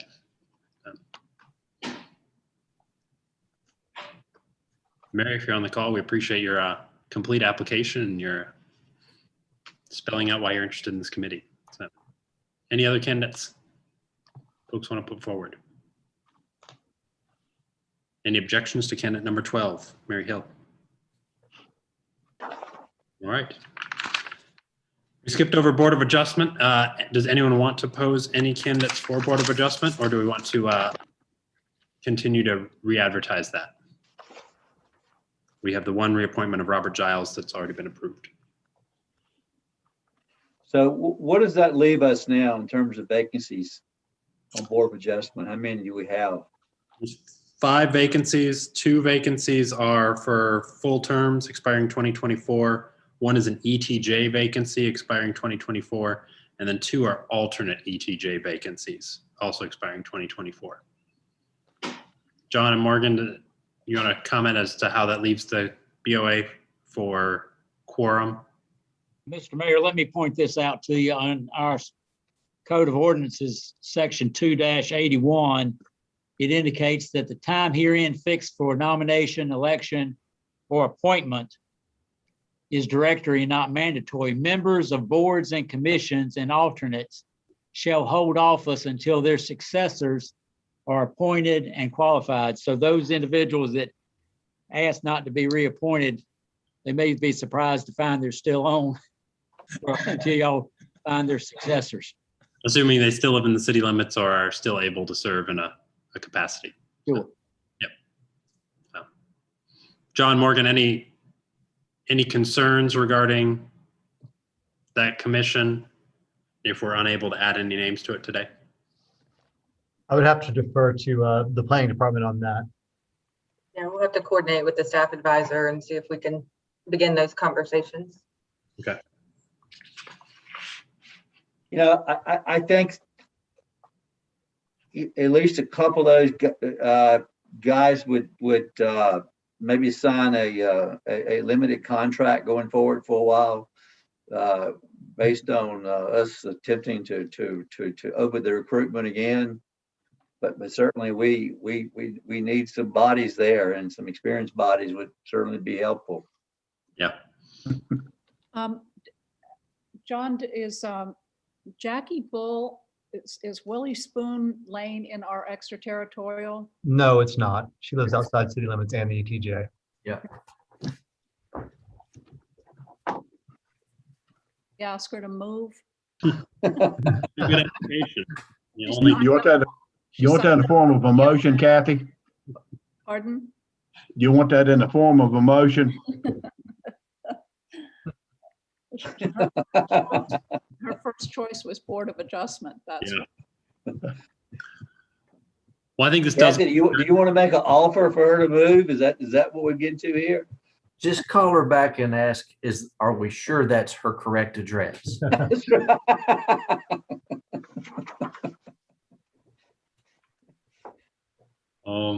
At least I think giving this direction to advertise for the BOA, I feel like sometimes having a specific ask to the community like that can help stir some folks to action. So I appreciate council members and taking the time to review these applications. Thank you to everybody who put their name in the hopper for these and took the time to fill out the forms. Again, the more information you put on these forms, the easier it makes our job to know what you're passionate about, what your areas of expertise are, what you like to do in your free time, what you've studied, what you've applied yourself to. All that helps us make sure these commissions are filled with people who have the skill sets to help our city succeed. We appreciate everyone who puts many, many hours in serving on these boards and commissions to help make good decisions for our community. Mayor, if can we go back to Board of Adjustments for a minute? Yep. And John and Morgan, who do we have that's left? Veterans on that, or present members on that board? Yeah, Let me get that up. One moment, I can let you know. Mr. Owen, I think Mike Nunn's still on the call. I'll see if Mike has familiarity with that group. Mike, can you jump in, please? Yeah, I think all the members are the one, as far as we know, is going to be vacant. I don't think we have any that are staying on. I would say H.E. Wilson is still on. Has not showed up. We've got one that hasn't shown up. Okay. He's still technically on according to my notes. Yes. Is that senior or junior? Junior. Okay. And then we have two alternates that are still on, Eric Grant and John Glenn. I mean, they could be bumped up to full time. It's my question. Can we promote from alternate to full time? Yeah. Mm-hmm. Those two would be really good candidates. Agreed. John, could you state those names again for the two alternates? Eric Grant and John Glenn.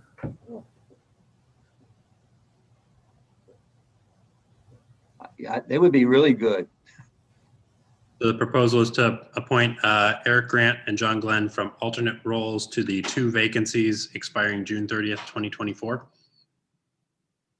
That would be good. I'm good with that. Yeah, absolutely. That would be a good move if they will agree. Tell them they've been called up. Yeah. They got promoted. Yeah. Activated. They hit the big league. John, do we have any ETJ alternates? I know we've got two vacancies there. No, we don't. Okay, so we don't have anyone to call up there. So, all right, Harold, does that sufficiently answer your question for now? Yeah, I think that would be I'm glad we discussed that. That would be really, I think really good. Yeah. Now, my question is back to Mr. Wilson. And Mike, is he still on, or is he go off, or what? He's still on. He's still his term. But he's not attended. I don't mind reaching out to him and seeing what the deal is. That's okay. That's fine. Yeah, he's still receiving all the information. And I mean, If he hasn't been present for sufficient number of meetings, then I'd ask staff to potentially bring that spot back up. Right. Re-advertisement. Yeah. Just to make sure that that board is sufficiently staffed for quorum with alternates. So with this being said, if Eric and John Glenn agree, then the board would have enough a membership to continue to meet. Is that not correct? that's correct. Okay. If they agree, yes, if they agree. And that would go a ways to addressing some of our concerns, as we spoke about last night, about experience level Yes. on the board, being the BOA addresses some things in a quasi judicial manner where the experience of the board members is critical. Can I bring something up and Bob, I'd love your opinion on this, and David too. Is it from a staff standpoint, and Mike or Nolan, I know Joy Lee was the staff person assigned to that board. Is there any consideration for with what they do? Do we need to have someone with some legal background involved to be working with that board? Well, I'm just asking as to the two attorneys here. You talk about from a staff perspective, Harold? Yes. You got Giles who's actually serving on there. That's right. Okay. That's right. And before that, Lawson Brown did. I mean, your point is well taken. It's good to have somebody with some legal background, and like I said, from a staff point of view, that somebody that's had board of experience, liaison experience would be ideal. Maybe Mike can tell us who in his from his staff who's going to be doing the liaison, Mike. We've been doing it. We've been doing it for the last 3 meetings with Conrad Olmedo, who's our planning manager. Okay. He attended those when Joey was here as well. So that's our plans for that. We do have a vacant position that we're looking, if someone has that ability, that'd be great.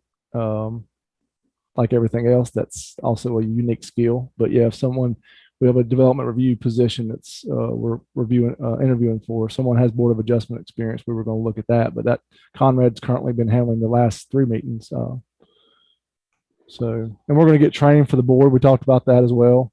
New members, but just annually, we need that for both BOA and P&Z. It's just not been offered yet. Okay. All right, so I appreciate everyone's work on filling these positions. I think we've given John and Morgan some clear direction on re-advertising these. Any further questions, or folks like me to read back who we've applied, or are we comfortable with just motioning to approve this slate? We can make a motion to approve. I'm comfortable with it. All right. Would you like to make that motion, Bob? So moved. Do I hear a second? Second. Motion to approve the slate of board and commission appointees made by Councilmember Ward, seconded by Councilmember Butler. Any questions regarding the motion? All those in favor, please say aye and indicate with a hand raise. Aye. All those opposed? Motion is passed with votes for myself, Mayor Pro Tem Hikes, Councilmembers Ward, Butler, and Owen. Thank you, everyone, for your efforts on this. That concludes our new business for this evening. At this time, Can I ask for a timeline of when council would like to see those applications back by? what do you and John think is reasonable for an advertising period to get a good slate of candidates?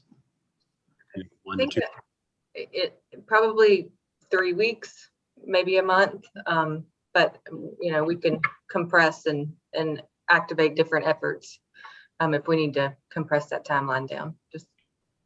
So we have we're passing over the July 4th holiday, which will make things a little challenging. Do we want to say to see a slate of candidates by the July 19th work session, or would we like to see it by an August meeting? I guess I'm asking this to council. We've got an August 3rd meeting and an August 16th work session, August 17th council meeting.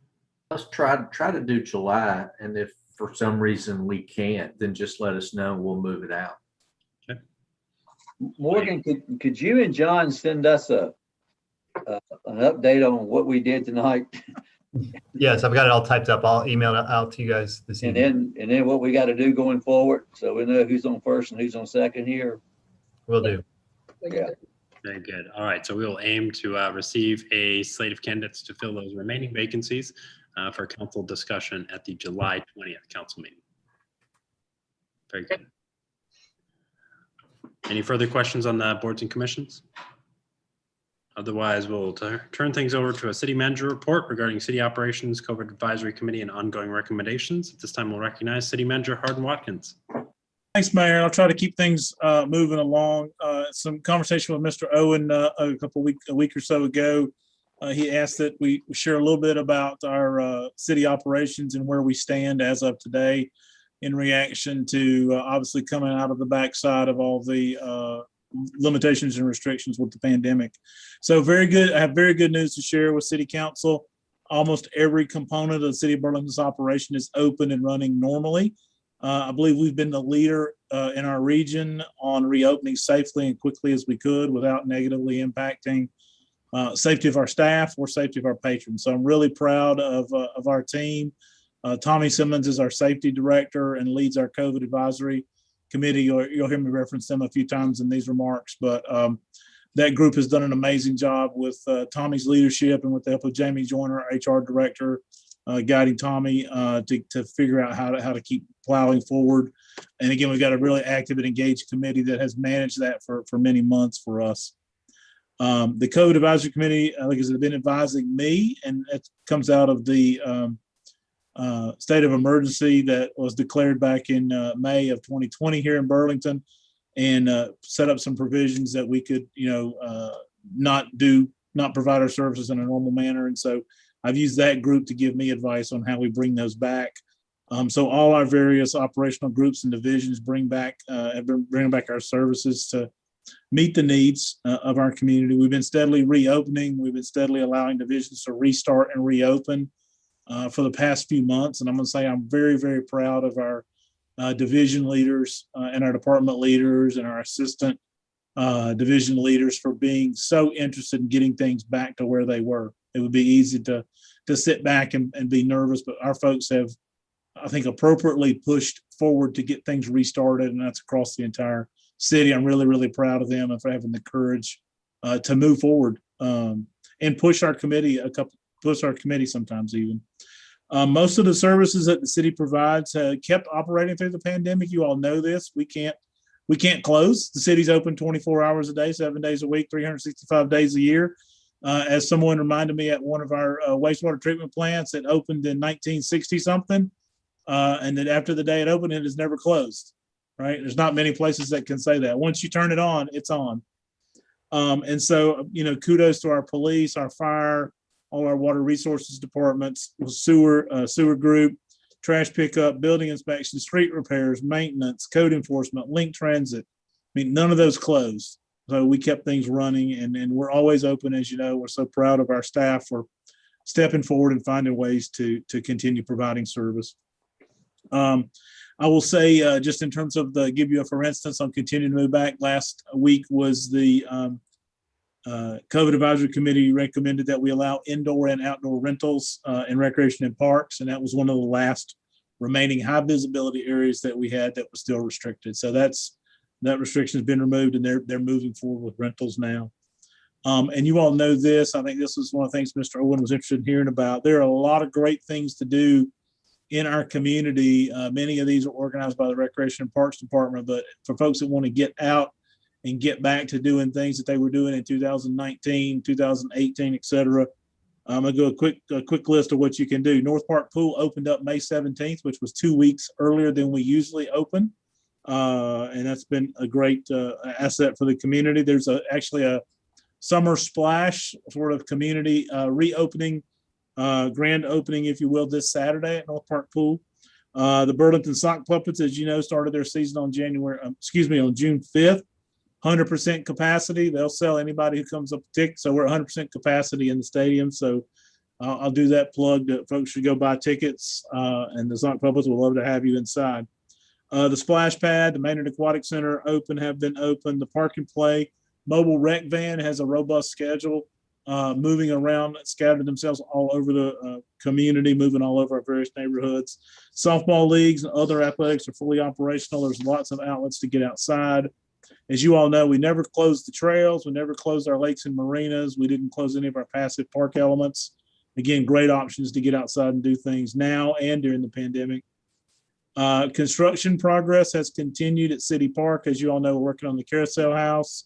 We're working on tree removal up on the Overbrook side of the park right now. During the pandemic, we completed new restrooms, brand new. We demolished the old ancient restrooms that were there and rebuilt new restrooms near the Jimmy Come stage using CDBG dollars. And that's gotten no fanfare because there haven't been many people at the amphitheater at the Jimmy Come stage. So those will be greatly appreciated. Nice surprise when people start showing up at City Park again. And everybody knows and is so proud of what's happening at Willowbrook Arboretum. New facilities, better facilities, and that's just an amazing, amazing asset for our community.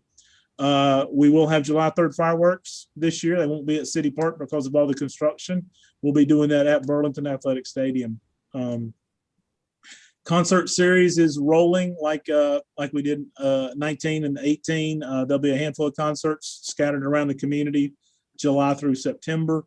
And then there's also, I know there's an art walk scheduled downtown on June 25th. So that's just that's not a full list. That's a kind of a high level list, trying to give folks a little taste that there's plenty of things going on and folks can get out and about. And as you all know, all our buildings are open, with one exception is the bill pay area at the annex, but everyone can pay every bill that they might have through our drive-through, and that has gotten more robust and strong. We've actually improved our drive-through operations as one of the silver linings of the pandemic. Very soon, we'll be offering scheduled appointments for hookups, water services, and people that have special needs related to taxes or things like that. So that's our next thing, probably that'll be an ad. I think everybody knows this, but things are going to be a little different for a while in different components of our daily lives. But we're progressing towards the comfortable way that we were used to doing things here in Burlington. I know that's a relief for everyone. I will say this, I think when we look back to spring 2020, the city looked really, really smart and really, really prepared right out of the gate. One of the things that we had rolled out well in advance of the pandemic was our SmartGov system for all our developmental services, where you can do all of your permits and inspection data online. And kudos to Nolan Kirkman and the development services team, Jay Mevin when he was serving as inspections director, Todd Lambert and engineering.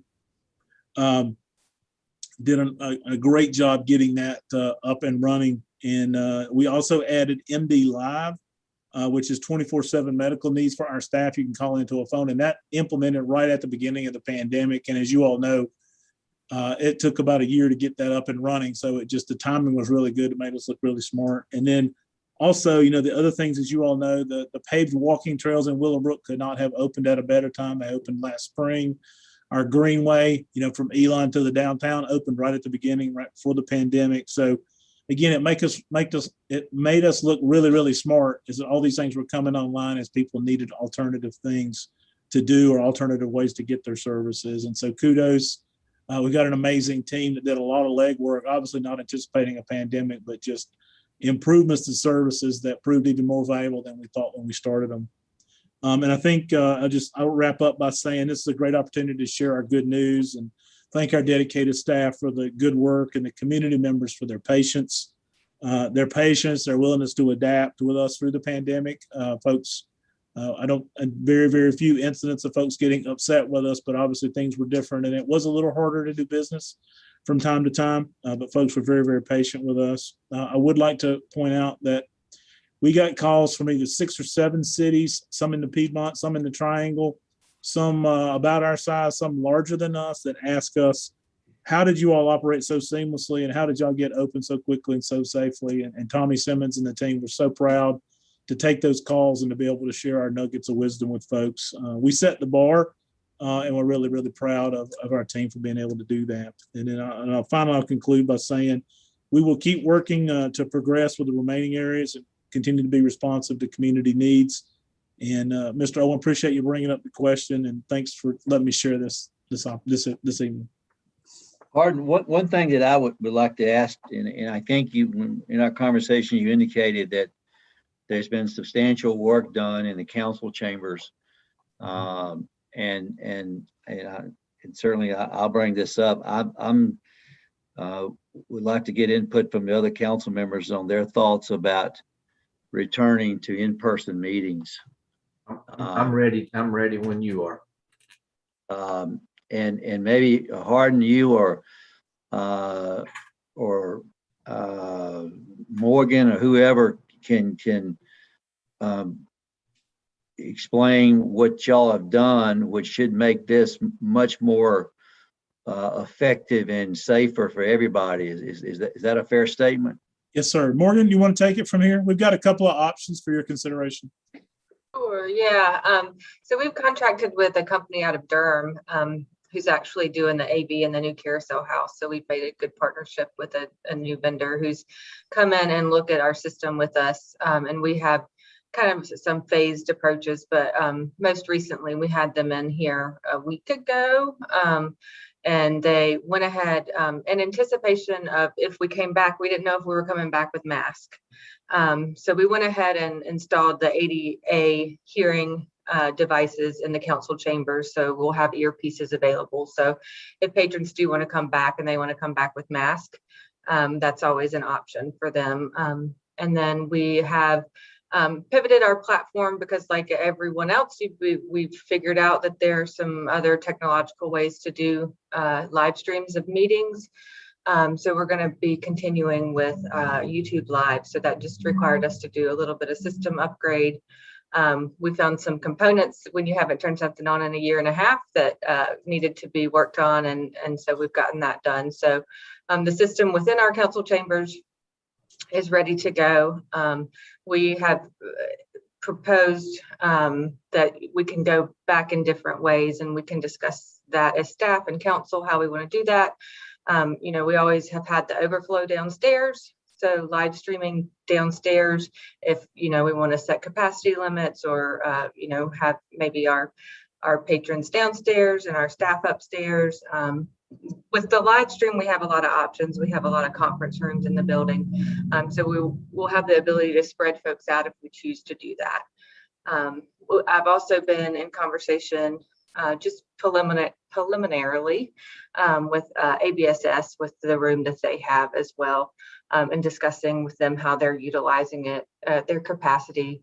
I'm going to try to remember it off the top of my head. I think it's 110 maybe. And they had been doing some limiting of crowds. I think in their last meeting, they didn't have to do that. But they also have a similar setup to us where they do overflow downstairs in the library. There are a couple hiccups just with utilizing someone else's system that we would have to troubleshoot for, and there's not a hearing device installed. We actually had to have that hardwired installed in the chamber. So just thinking that through, we've got a lot of options and we're here to execute what we need to execute. Well, with that being said, with the changes you've made, if the council wishes to consider this, what's a doable date, do you think? It's to stay in the municipal building. Is what I'm saying. Still not having to go to the school administration. That's certainly an option. But you know, especially what you just said about the technology. What's a possible date that the council could consider? We're ready to go. It's all done, and we've troubleshooted it at least one time. We'll troubleshoot it again, but yeah, we're ready. Yeah, go ahead, John. I said we are also planning on working on Zoom capacity as well, which we have not quite gotten up yet. So if we wanted to do it by Zoom, that would include a Zoom function in our meeting. We're not ready for that yet, but Like a hybrid Zoom council. Yeah, we're working on that. So we have the holiday for 4th of July coming up, so that would mean our next meeting would be July 20th. Would council be amenable to resuming physical meetings on July 20th? Yes. I am if the staff feels comfortable, you know, from the technology standpoint in the facility. Yes, we do. John, Morgan? Yes. We feel comfortable. And Mr. Owen, one thing that Morgan alluded to this, I think what we may do is actually just put the staff, so we cut down the number of folks in the room if we need to. Staff can work out of the conference room here and then just step in when they have an item to prepare. That's what Morgan was saying. When you have live streaming capability, as you know your item's coming up, you could step in the room if we needed to clear space for the public. Right. Yeah, we have a 10-second lag time in our live streaming, so we would just account for that. But we have lots of options of putting people in different locations if we so choose. Mayor, Kathy and Bob, what y'all's thoughts on this? July's fine with me. Kathy? That's fine with me. okay. All right. In addition, Bob and I serve on the TAC, and we've been meeting via Zoom, and they've wanted to reconvene as a group, but City Hall obviously was not open. That's where we've always met. I think our next meeting is in August. Is that right, Bob? Yeah, August 17th. Hardin, could we get the downstairs? Would that be feasible to bring the TAC back together, because they're wanting to get back together? Yes, sir. August 17th. Yes. Yes, sir. That you can do. Mike, could you reach out to or be sure Juanetta knows that? Yeah, we were already set up for that. Anyway, the conference room actually got set up. So we're good to go for August 17th. They were in the process today of trying to find alternative locations. So I'd like to stop them from the trouble if we could. Yeah, I'll talk with her afterwards. We're good. We're good. What would be good for you and I, Jim, quite frankly, is if with that 5:30 start, if we can have it in the same building, that would help us. Yeah, we can't, we got to be careful if they take it somewhere else. Right. Yeah, we'll definitely have the TAC taken care of. Thank you. Mm-hmm. Any other council questions or concerns as we move forward to resume? Is there a work session on that Monday? The 19th. That's true. We do have a work session on the 19th. No, I'm sorry. I'm looking at the August meeting. We want to start off with the 20th in the council room, and then Morgan, I don't know how I guess, are we prepared in the downstairs room as well for audio video? Yes, we do not have right, John, the hearing devices do not work downstairs. Right? Correct. But all the live stream and video equipment is ready downstairs. So with council, if council's so inclined, we could, if you're willing to do the work session on the 19th, but do it in the council room until we get the hearing devices set up downstairs. Would that be acceptable? Yeah. Yeah. That's fine. All right. So we'll do our first in-person meeting of 2021 will be work session July 19th in the council chamber. Will we have balloons and cake as a grand opening again? Beverly? That's a great idea, Earl. Yes, that's a great idea. It's been lonely sitting in here for the last year, so I don't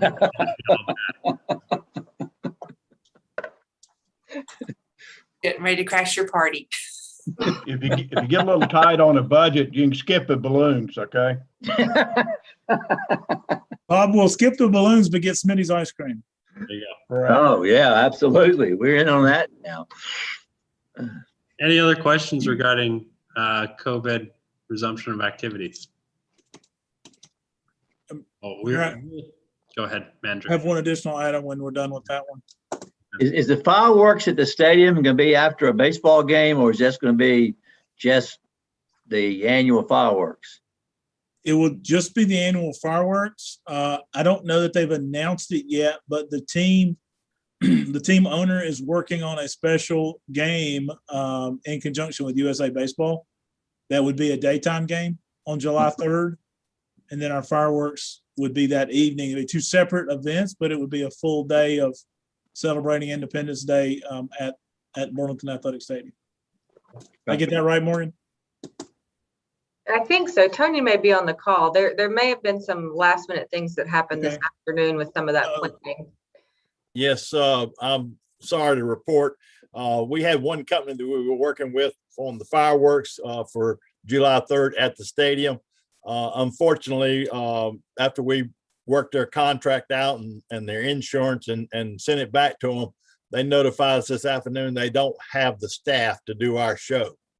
So I'm very upset. This is a new company we were working with, never done a show for us before, and they were the only ones that actually bid on our show for.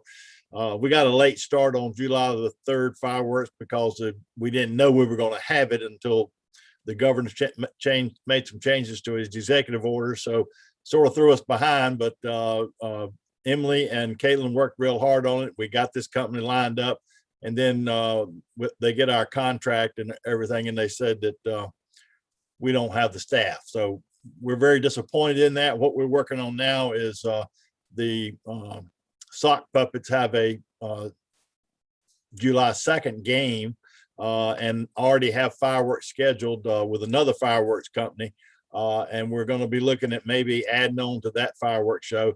The only thing about that is there's no definitive time about when we can shoot fireworks. We have to depend on the game. So if it's 9 innings or it goes into extra innings or an extra long game or whatever it is, the fireworks can't start until the game is over with. So so that's a little bit of a wrinkle that we'll have to deal with. And we also talked to Emily this afternoon. We're going to do some games, activities at the City Park amusement area on July the 3rd, that Saturday.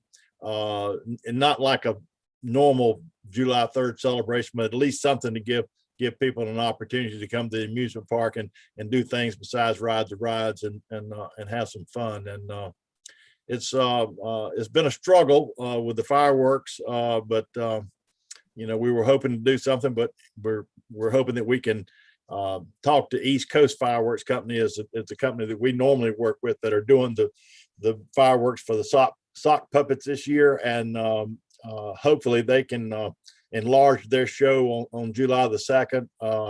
They already have staff there. We just have to see what they have available as far as their fireworks inventory, and we'll do the best we can with it. So disappointing news, but it's been a little struggle trying to get this together. Tony, are they tied up on the 3rd? East Coast, yes, sir, Herb. They were our first choice, but they told us right up front that they were not available on the 3rd. So it's disappointing. They've been a good company to work with for a number of years, shooting all of our fireworks, and done some of the sock puppets or the Royals before that fireworks, and they do a great job. In fact, they had a local guy, Matt Strange, who's retired from shooting fireworks now, but he and his family used to do all the shooting for East Coast for the last few years for our shows here. So we went down the list, Harold, of trying to get a fireworks company, and the company that we got that we thought was going to do it for us, who also have a local representative that lives here in town, said they were going to do it, and then they said they couldn't do it this afternoon. So very disappointing, but nothing we could make them do. There will be fireworks. So the sock puppets had games scheduled for July the 2nd and July the 4th, and they'll have hopefully we'll have a bigger show on July 2nd, and then they'll have their normal show on July the 4th. Okay. We'll Harold, we won't give up. That's the first time hearing of this, so we'll get our heads together this week and see what other options there may be. How big of a truck can we send to south of the border? Yep. Yeah, but I'm not lighting those fireworks, I can tell you that. Yeah. One thing you notice when the fireworks people come, there's some limbs missing sometimes, so just be conscious of that. Hey, y'all laugh, but the very first Halloween fireworks show we had, Roma Fortune, who was the fire chief at the time, and Hobart Steele, who was big in fireworks, ran the Burlington Coffin Company. They went to Virginia to a roadside stand and bought the fireworks because there weren't any available in North Carolina. We didn't allow fireworks in this state, and came back and shot them. So that was a very meager beginning to our fireworks show. They did that one time. The next year we had a regular fireworks company do it. But it's not unprecedented for the city of Burlington. It is absolutely not unprecedented. Well, we appreciate that update, and we look forward to hopefully some good news down the road. I do want to thank staff for all the work they've done with AV and planning to get us to the point where we are able to have physical meetings in this space and accommodate all of our residents and their different needs and safety needs to help them be able to participate and engage in council meetings as we resume those physically. So look forward to seeing everyone back here on the 19th. Any other questions regarding the manager's report? Hardin, did you have one other thing you wanted to bring up? I did. Thank you, Mr. Mayor. Just wanted to give this will be very brief, a police chief search update for city council. Yesterday was our deadline for applications. So I want to report we have 32 applications been received by the Mercer Group, the city's recruitment and selection consultant. They are immediately beginning the review and vetting process of the applicants. Our plan is to narrow the group to about 10 to 12 semifinalists by the end of the month. And then just reminding council that we'll have a 2-day intensive selection process here in Burlington the 3rd week of July. That'll involve panel interviews and involve some assessment center exercises. Anticipate follow-up interviews, background check work, and that sort of thing for the end of July and early August. And I hope to have an announcement of our successful candidate in August. And the ideal start date would be if it's an internal candidate, obviously they could start sooner. If it's an external candidate, they could probably get started in September. So that's our update. So 32 applications received as of yesterday. Very good. That sounds like a good number based on what I've been hearing about the challenges for police chief searches around the country. So, sure. All right. With that, it's time for our normal public comment period. At this time, if there's anyone who wishes to speak regarding the open public comment period, now is the time. You can use the raise hand feature in your Zoom window or *9. If you're having any technical or connection difficulties, John Vernon's still here and standing by at 336-513-5440. Give folks just a moment. Beverly, do we have any written public comments for the general comment period? No written comments for this public comment period. All right. Again, this is general public comment at the end of the meeting. If anyone wishes to speak, we ask to use the raise hand feature in your Zoom window. It's your last chance to use the Zoom raise hand feature.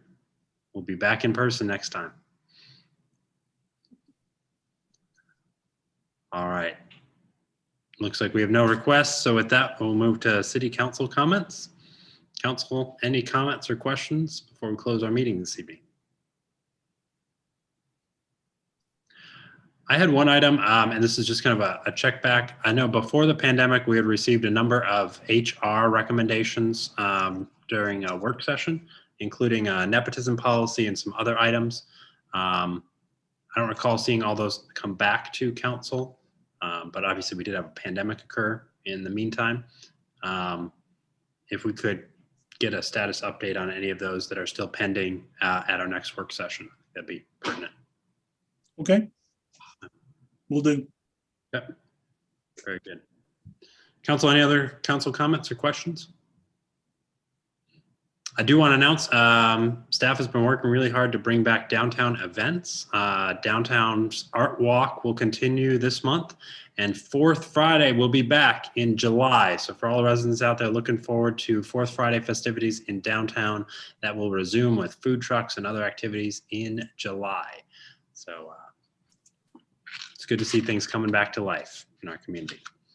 All right, with that, I will entertain a motion to adjourn. So moved. All those in favor, please say aye and indicate with a hand raise. Aye. All opposed, motion to adjourn has passed unanimously. Thank you everyone for joining us this evening, and have a wonderful rest of your week. Thank you. Good night, everybody. And we're on for Thursday, right, guys? Good night. Thursday at 9 o'clock. Thursday, 9 a.m. Right. Yep. Good night.